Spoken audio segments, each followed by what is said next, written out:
I spent 40 years believing that love, real, enduring love, would always be repaid in kind.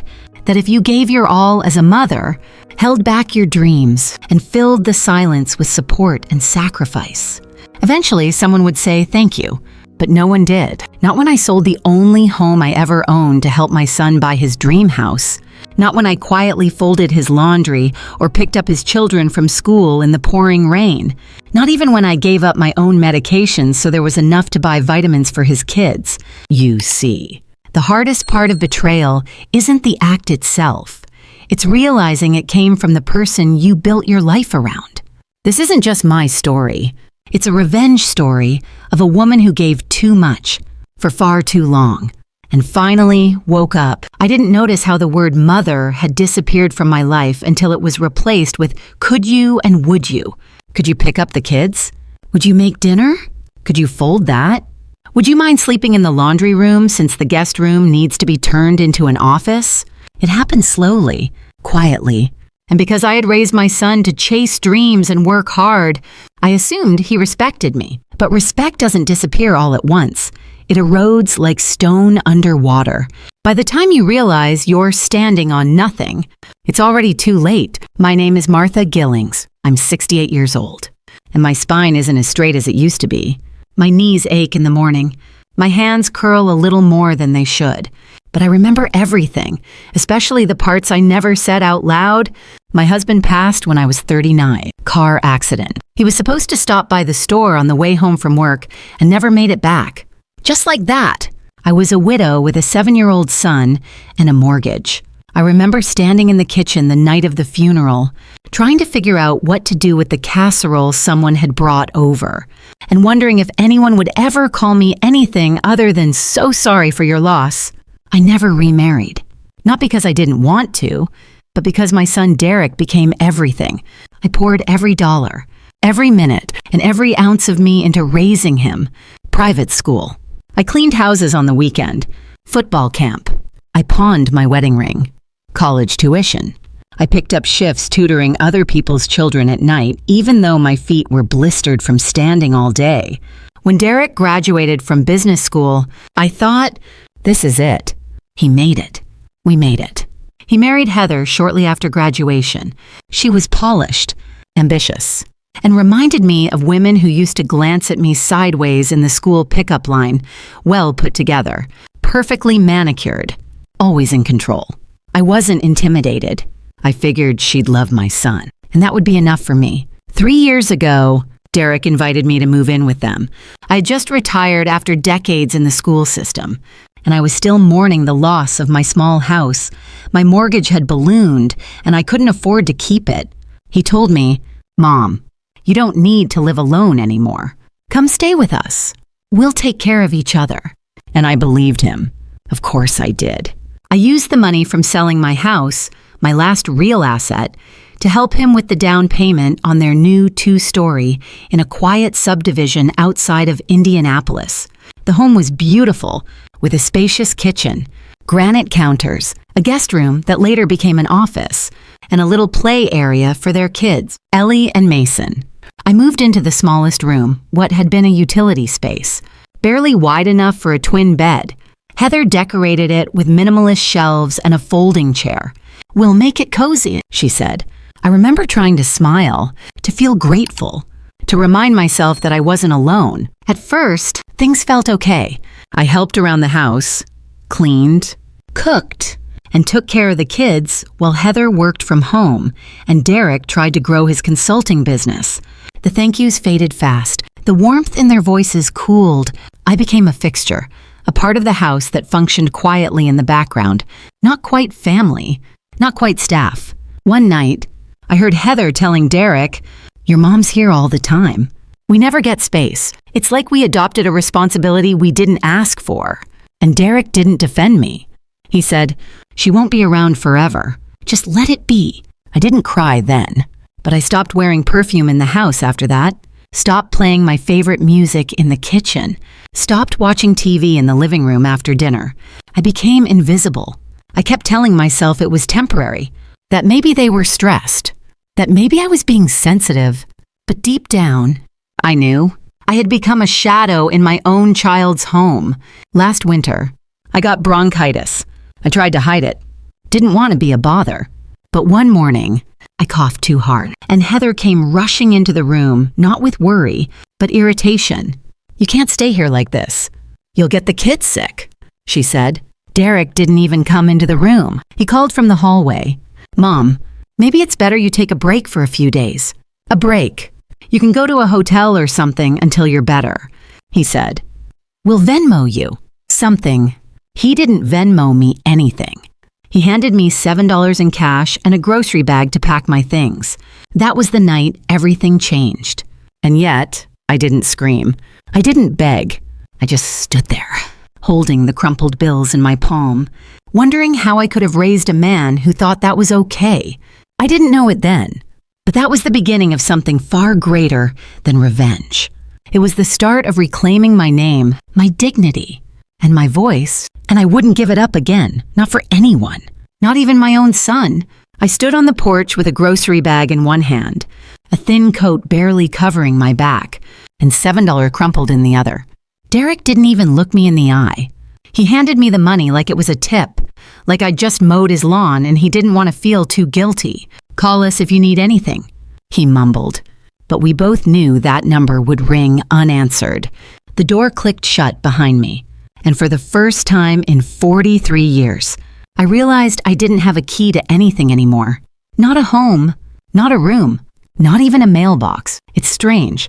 When people talk about heartbreak, they make it sound loud, screaming, crying, plates smashing. But real heartbreak, it's silent. It's that moment when someone you raised, someone you held through fevers and nightmares, decides you are inconvenient, and they don't even say it with words. They say it by closing a door and pretending it's normal. I made my way to the bus stop, not really knowing where to go. There wasn't a hotel in town that would take me for $7, not even for a few hours. I sat on a bench near the drugstore, wind blowing through my thin jacket, trying to remember how it had come to this. How had I become a woman whose whole life could be packed into a reusable grocery bag?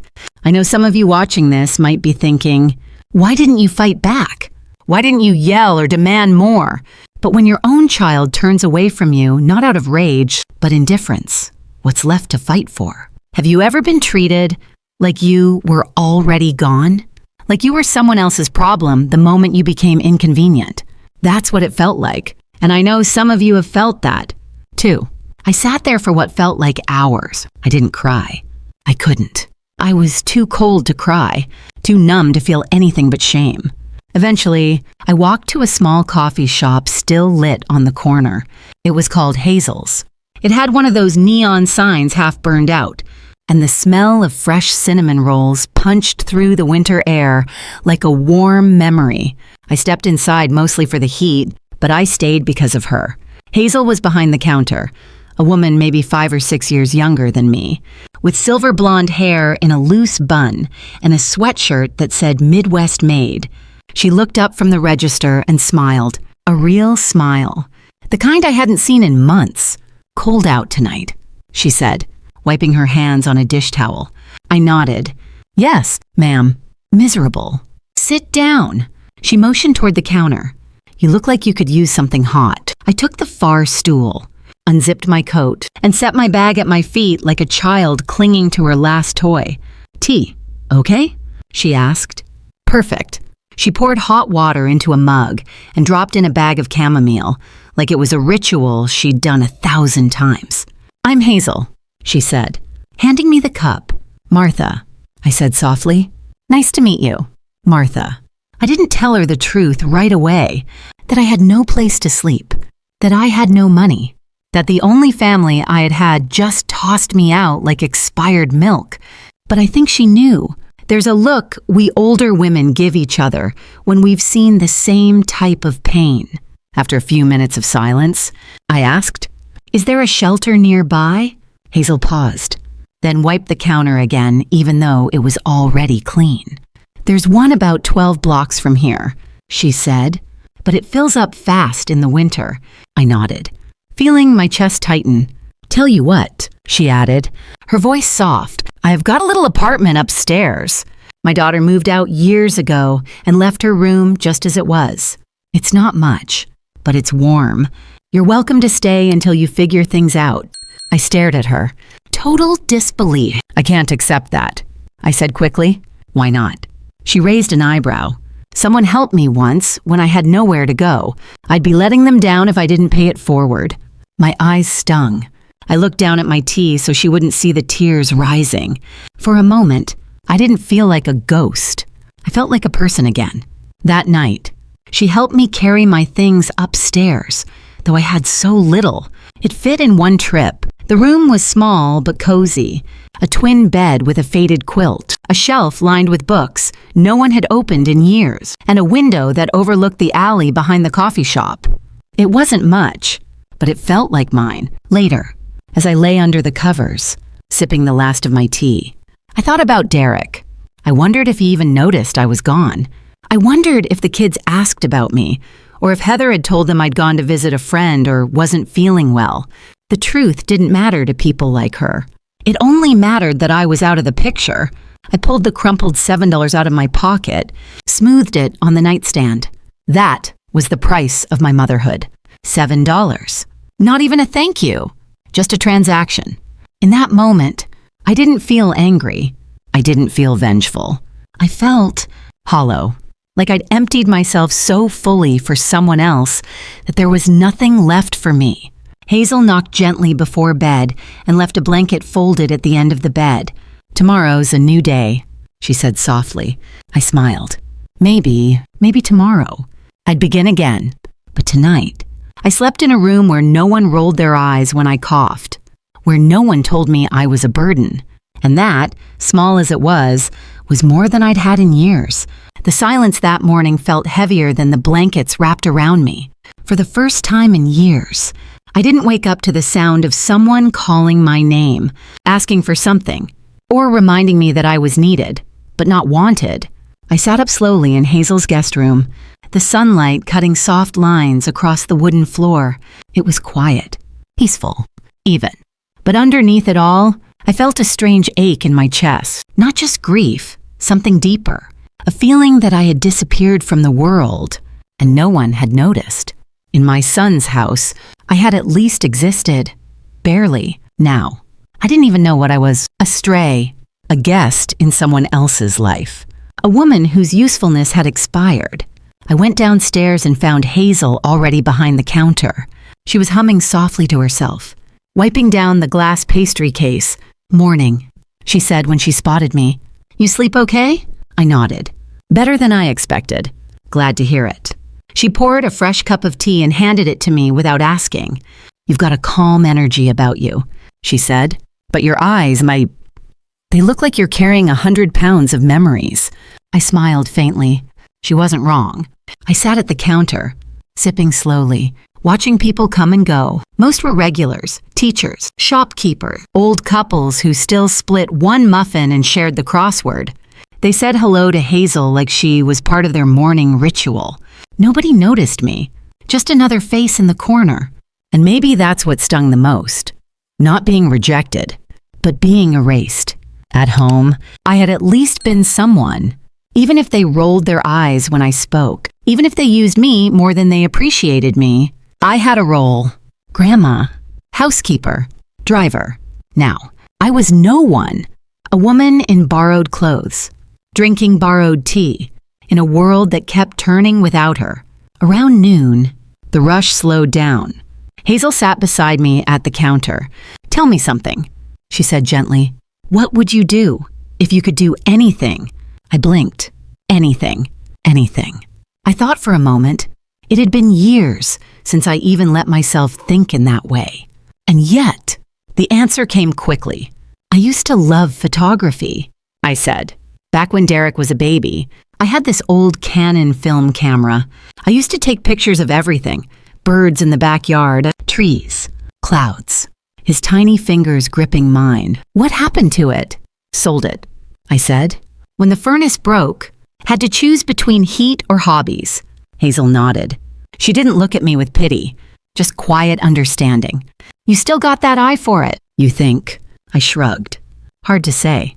I haven't looked through a lens in 30 years. Well, lucky for you, she said, standing up. I know someone who teaches a beginner class at the rec center. Older folks, mostly. If you're interested. The idea tugged at something deep inside me. A part of myself I thought had long since died. Maybe, I said. Let me think on it. The rest of the day passed in quiet rhythm. Hazel serving coffee, me helping here and there. She never asked too much. Never made me feel like I owed her something. That alone was worth more than I could explain. That evening, after the shop closed, I sat upstairs in the little room with my suitcase open on the bed. I had so little, just a few pieces of clothing, a small toiletry bag, a framed photo of Derek as a child, and an envelope of receipts and documents I'd kept over the years. My entire life, reduced to a carry-on. I pulled out the photo, studied it under the lamplight. He couldn't have been more than 6. Missing front teeth, bowl haircut, peanut butter on his cheek. I remembered the day I took it. We were at a park, and he'd just climbed to the top of the jungle gym by himself. He turned around, arms raised, triumphant. Look, Mama, I did it. I did it too. I thought, I raised you, alone, and I never made you feel like you owed me for that.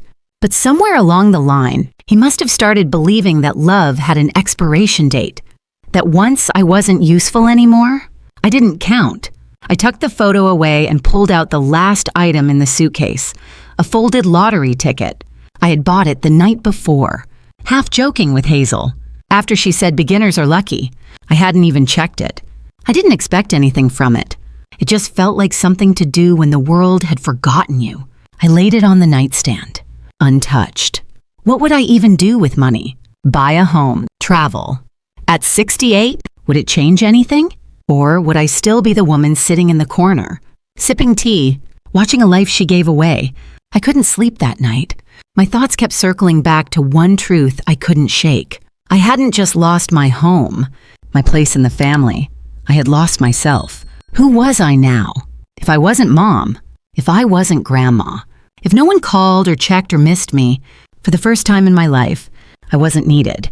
And the silence of that realization was louder than any argument, any slammed door, any insult. I got up and walked to the window. The street was quiet, a few cars humming by, headlights brushing the sidewalk like flashlights in a dark cave. I whispered to no one in particular. Do you miss me? Derek.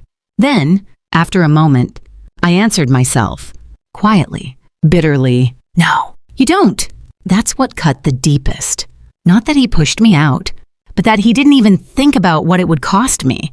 That's the cruelty of being an aging mother in a world that worships independence. You can give everything. And when you're no longer convenient, you're folded away, like last season's coat. I crawled back into bed and turned off the lamp. Tomorrow, I'd check the ticket. But tonight, I let myself grieve, not for the house I lost, or the money I didn't have, but for the woman I used to be, the one who still believed that love was enough. The morning light streamed through the curtains with a kind of softness that felt unfamiliar. Not harsh, not urgent, just still. I opened my eyes slowly, unsure of where I was for a split second, until the quiet comfort of Hazel's guest room grounded me. No one was yelling down the hallway. No toddler was banging a spoon against a cereal bowl. No cold voice telling me I was in the way. It was just me, the ticking of the wall clock, and a faint scent of cinnamon wafting from the cafe downstairs. I sat up and noticed the lottery ticket on the nightstand. I had almost forgotten about it. It lay there, folded, untouched, a little rectangle of hope I didn't dare believe in. It had cost me $2, nearly a third of what I had left in the world. And somehow, that felt less foolish now than it had when I bought it. Part of me didn't want to scratch it. Not because I thought it might be a losing ticket, but because I didn't want to face the possibility of another disappointment. I'd been rejected so quietly, so completely, by the people I loved most. What was one more thing? Still, curiosity is a persistent little whisper. I reached into the drawer, pulled out an old nickel I'd found in my coat pocket, and began scratching. 8, 8, 8. I blinked, checked again.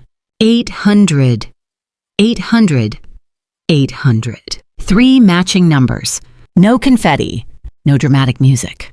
Just the soft sound of my breath catching in my throat. It took me a moment to process what it meant. Surely this was one of those small prize tickets. Maybe $20 or $100 at most.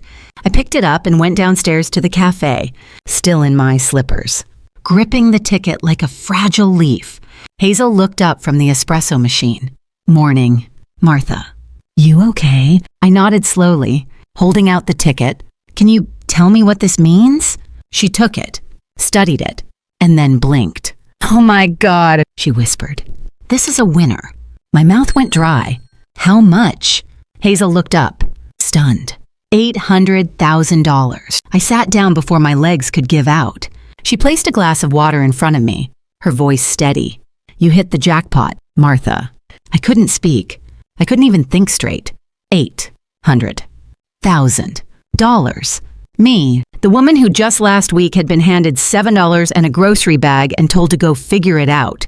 I didn't cry. I didn't laugh either. I just sat there, stunned, as if someone had handed me a second chance disguised as a receipt. Hazel leaned over the counter. "You didn't tell anyone else, did you?" "No," I whispered. "Just you." "Good. Keep it that way. Not until you have a plan. People come out of the woodwork when they smell money." I nodded. "Derek will find out."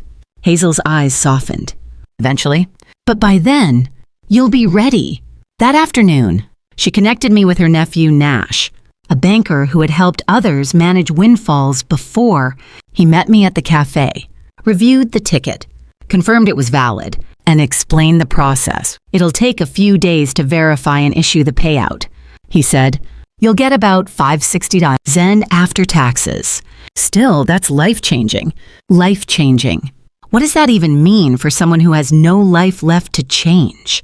I thanked him, but inside, I wasn't sure how to feel. The money didn't erase the wound. It didn't undo the moment Derek turned his back on me. That night, alone in the room, I stared out the window at the quiet street. And then I pulled out the photo again, the one of Derek when he was little. I studied his wide grin, those innocent eyes, and wondered where he'd gone, where we'd gone. "Why wasn't I enough?" I whispered. It wasn't the kind of question that needed an answer. It was the kind that sits with you, like a cold that never fully leaves. But something shifted in me that night, not just because of the lottery, but because I finally saw it all clearly. I wasn't kicked out because I was sick, or poor, or inconvenient. I was kicked out because I had been too giving for too long. I had trained my son without meaning to see me as a service, not a person.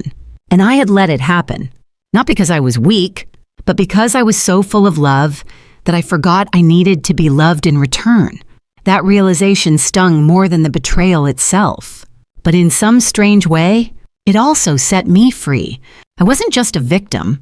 I had allowed this pattern to continue for years, covered it with gratitude, excused it with stress, tolerated it in the name of peace. No more.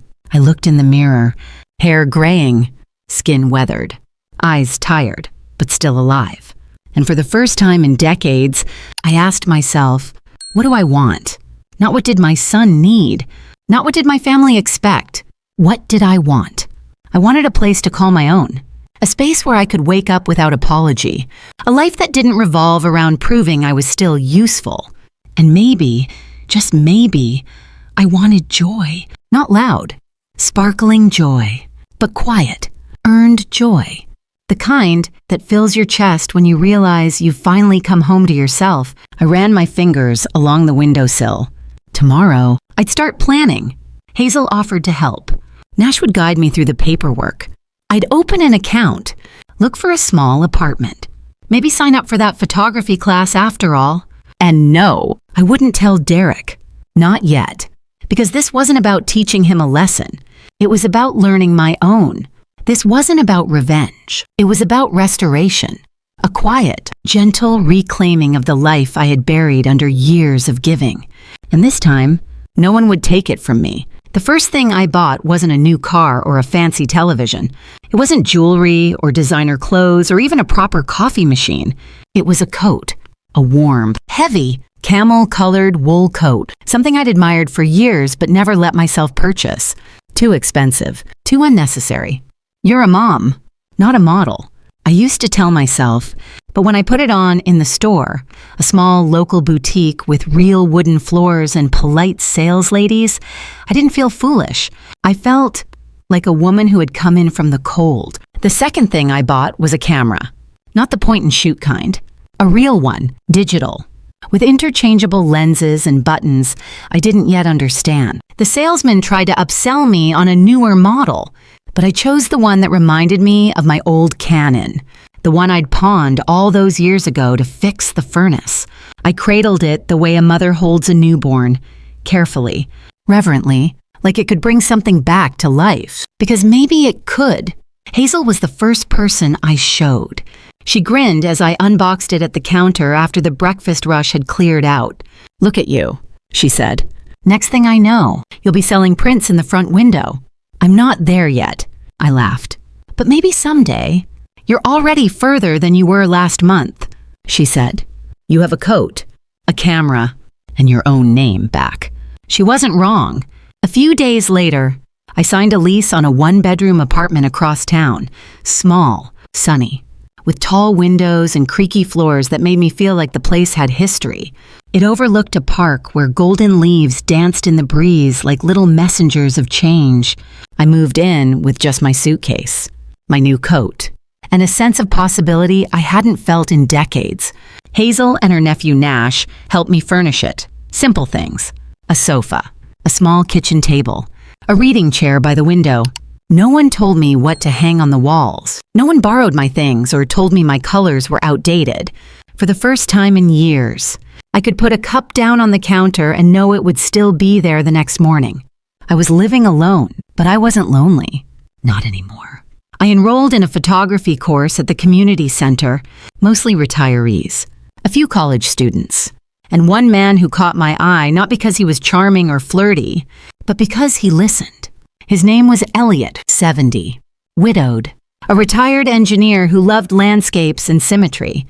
We started talking after class, first about camera settings and shutter speeds, then about books, then about life. One afternoon, he walked me to the bus stop and said, "You take photos like someone who's trying to remember something they lost." I smiled. "Maybe I am." He nodded, then looked away. Me too. We didn't fall in love overnight.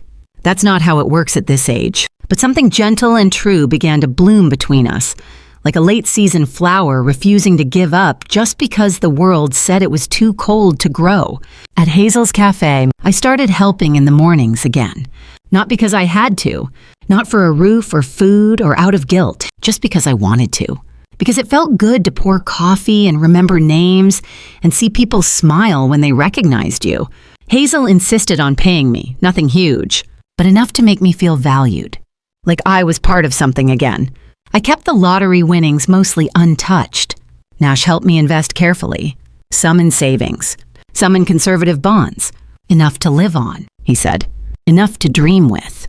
And dream I did. One night, over tea, Hazel asked me if I'd thought about telling Derek. "I have," I said honestly, "but not yet. Maybe not ever." She nodded. "He doesn't deserve to know yet. He hasn't earned that part of your story." And she was right. Because this wasn't about showing him I was better off. It was about being better off, with or without his acknowledgement. My days took on a new rhythm. Photo walks in the park at sunrise, helping Hazel during lunch, a class or a quiet dinner with Elliot. I'd come home to my apartment, hang up my coat, and look out over the city lights as I made tea just for me. No one was calling me for favors. No one was sighing loudly when I moved too slowly. No one was asking what I was still doing here. And slowly, I began to remember who I'd been before I became someone's everything. I remembered how I used to love poetry, how I liked the smell of bookstores, how I had once wanted to go to Italy. I even found an old passport tucked in my file drawer. Expired, of course, but it sparked something. Why not? Why not dream again? I marked a date in my calendar. 6 months from now, enough time to plan, to learn the basics of Italian, to give myself something to reach toward. One evening, sitting on the balcony with Elliot, he asked me, "Do you ever think about going back? You know, to them." I looked at him for a long time. Sometimes, but then I remember how small I felt in that house, how quiet I had to become just to be tolerated. He didn't say anything. He didn't need to. I leaned back in my chair, watching the sun dip below the rooftops, turning everything gold. "I'm not angry anymore," I said, "but I'm not going back." That night, I opened my journal, something I hadn't touched in years, and wrote only one sentence. I was erased once, but I redrew myself in full color, and that, more than anything, felt like the beginning of a new chapter. Not one written in someone else's house, in someone else's voice, but mine, quiet, whole, undeniably mine. The article was short, barely 300 words, buried in the local paper beneath stories about a farmer's market opening and a debate over street parking. Local woman wins $800 Zelwyn lottery jackpot. It included a picture of me, standing in front of Hazel's cafe, holding a giant ceremonial check and wearing my new coat, the same one that, weeks ago, made me feel like I belonged in my own skin again. The article didn't mention my past, didn't talk about where I'd come from, but it didn't have to, because Derek would know, and sure enough, 3 days later, my phone rang. His name blinked across the screen like a ghost knocking at the door. I didn't answer. Instead, I set the phone down and went back to editing photos from my morning walk.